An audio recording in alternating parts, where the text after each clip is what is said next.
And up just a little bit late with us tonight, the 90-minute debate and what could be the only presidential debate in the sprint to the White House. Hello, everyone. Our stories in this newscast are all new for you tonight. I'm Doug Proffitt, and now our team has reaction for you from Louisville voters. We were watching with them tonight. But first, Vice President Kamala Harris and the former President Donald Trump on stage in Philadelphia. The two candidates starting off the night with a handshake as they met in person for the very first time. There you saw it.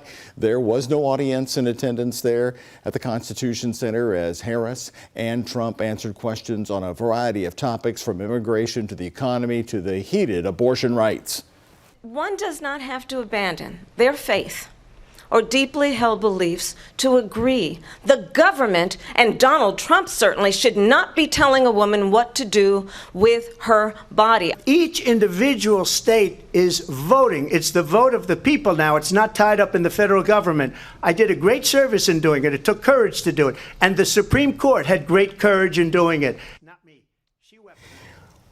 Well, tonight's debate really turned into the Super Bowl of presidential matchups tonight. Huge interest, excited voters on both sides in Louisville having watch parties. And WHAS11 night team's Alex Dieterer, along with photojournalist Elijah McKenzie, spent the past 90 minutes really getting fresh reaction tonight. You're really just back into the newsroom. Right, we are. Well, Doug, tonight, I did spend time with both the Jefferson County Democratic Party and the Republican Party, watching the debate unfold with them and hearing how they feel after this first debate played out. All eyes glued to ABC for the presidential debate. The watch party underway here in Old Louisville, one of multiple Democratic watch parties held by the Jefferson County Democratic Party. After the first 30 minutes, naturally there are some nerves, but I think those quickly subsided when we saw the first question asked and the first answer provided from Vice President Harris and the first, I guess, non-answer from Donald Trump. Places where he wants to wiggle away and change the subject, she's holding him to that, and I think she's doing a good job with that. And at WHAS 11, Chair of the Jefferson County Republican Party, Don Fitzpatrick, watched the debate and came here to give us reaction. It's hard for me to accept that Vice President Harris is essentially saying that she's not part of some of the current situations that exist and focused on the future, and it's kind of eerily reminding me of hope and change. While the Republican Party voted to not have a watch party, we stopped by the GOP's meeting in Jeffersontown before the debate. Looking at a comparison, like what are we doing now compared to how it was when he was president?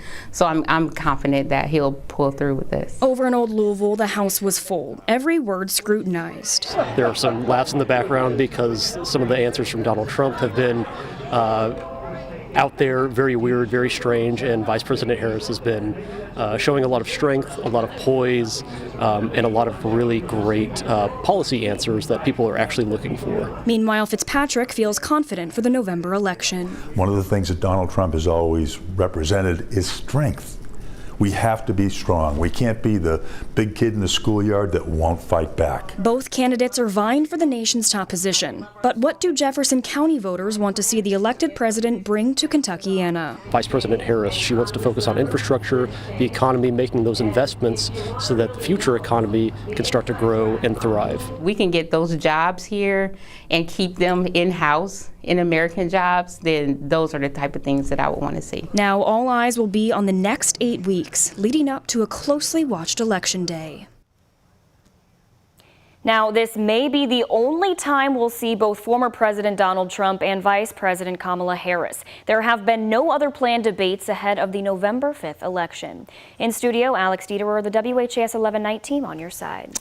Alex, thank you very much. Such intense interest tonight. And tonight, both presidential candidates, as you saw, debated abortion. It was actually about 16 minutes into the start. In Kentucky, abortion is almost entirely banned. But could we see more exceptions, like for rape or incest, added after the election in 2025?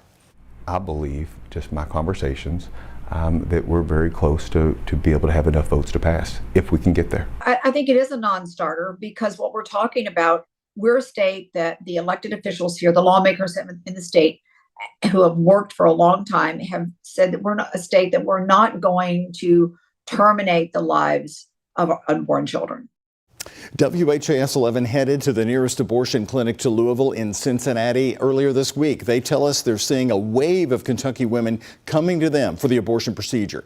Tonight, from Planned Parenthood Cincinnati right to Kentucky Republicans who say they hear the call for more exceptions to the current law. This story is all new in just 10 minutes, so you'll want to stay right here with us. Now another top story all new on the WHAS11 night team. Check out this new video from the Sky 11 drone today. The huge and decaying old hospital and other large buildings on Barrett Avenue plans to develop the campus of the former Urban Government Center in the Paristown Point neighborhood, taking a step forward today with the first passage of a tax increment financing district. It's also known as a TIF.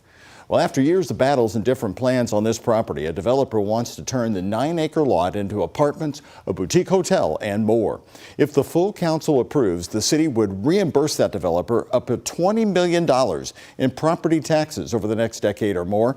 WHAS11's Travis Breeze and photojournalist Levi Hammer found some residents don't believe the city has been upfront with them.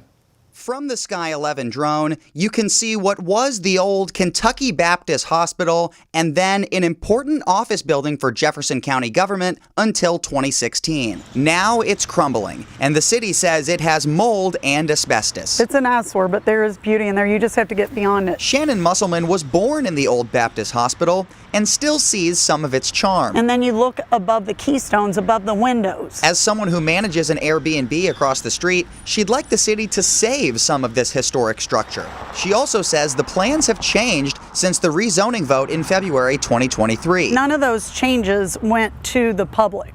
Those changes were done behind closed doors and handshakes. This development plan is largely and substantially similar to the development plan that was approved. That's one of our gatekeeping issues. Head of Economic Development Jeff O'Brien said to get the TIF, the developer, Upper Paristown Preservation Trust, must accomplish 4 out of 6 uses. The options include different apartment layouts, cottage-style homes, a hotel, and a parking lot. They proposed something in 2020. It should be built right now. We shouldn't even be here today if that had happened. There is a requirement for at least 51 affordable housing units. There was talk of playgrounds and green space, but Musselman can't predict what the developer, Steve Smith, will do. He's getting a golden platter of choices, and he gets to decide. We don't get our voice in that. Musselman says more plans should be set in stone before city leaders devote $20 million in taxpayer funding to the developer. There's still one vote to go, and people are getting antsy. It's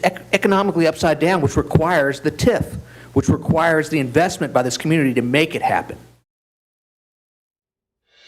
And Doug, we are in front of the old former police station on the Urban Government Center lot right now. This final passage of the TIF will come up on the Metro Council agenda next Thursday, the 19th.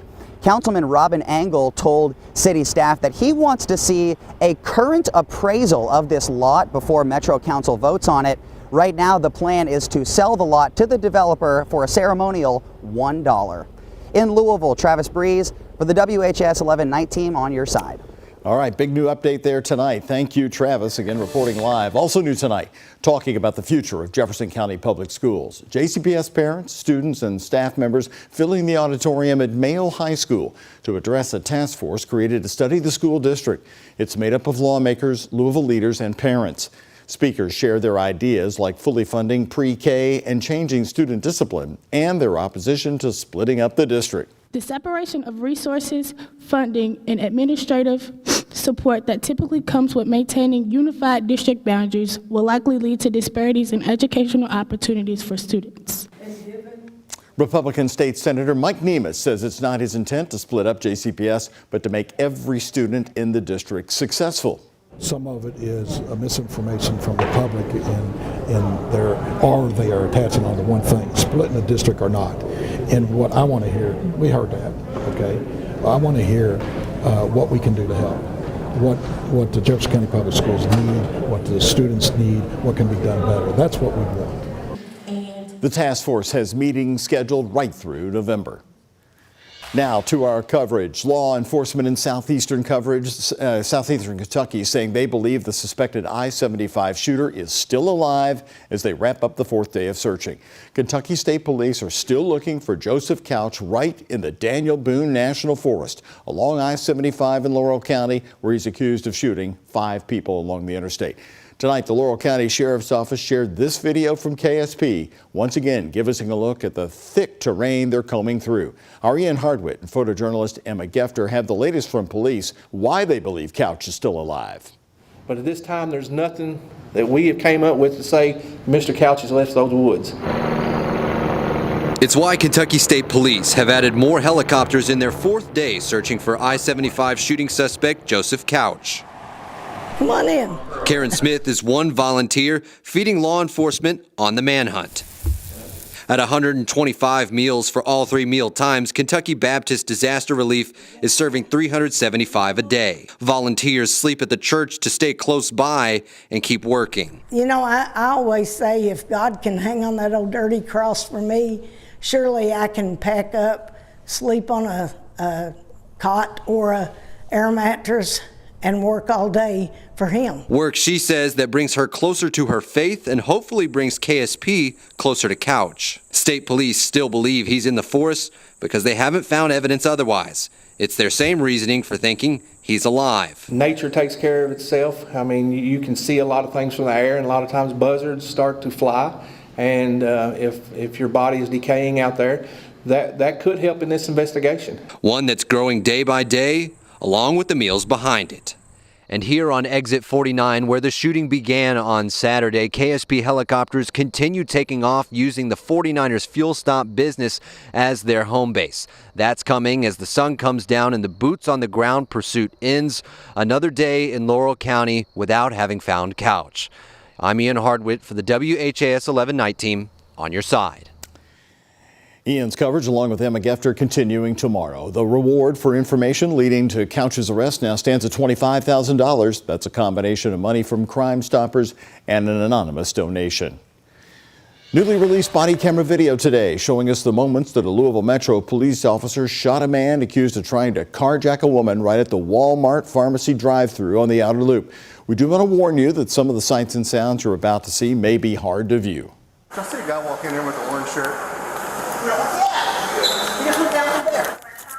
The video released online by LMPD shows Officer Brandon Brinkley searching for the suspect first inside the Walmart on the outer loop. He responded after Kentucky State Police reported an armed man had run from a traffic stop. At one point, the Officer Brinkley runs through the front door and spots the suspect, identified as Randall Allen, running around the corner. Surveillance video then showing Allen getting into a minivan that's sitting in the drive-thru. The driver's still inside. When Officer Brinkley gets in front of the car, he orders Allen to get out before firing his weapon. Get out of the car! Get out of the car! Get out of the car! Get out of the car! Now, at this moment, we've frozen the video at this very point before Officer Brinkley fires 3 more shots right through that windshield. LMPD provided photos of both a real gun and a fake gun they say Allen had with him. The woman in the van safely got out before officers pulled Allen out of the passenger seat, and he survived his injuries and has already appeared in court and is now facing several charges.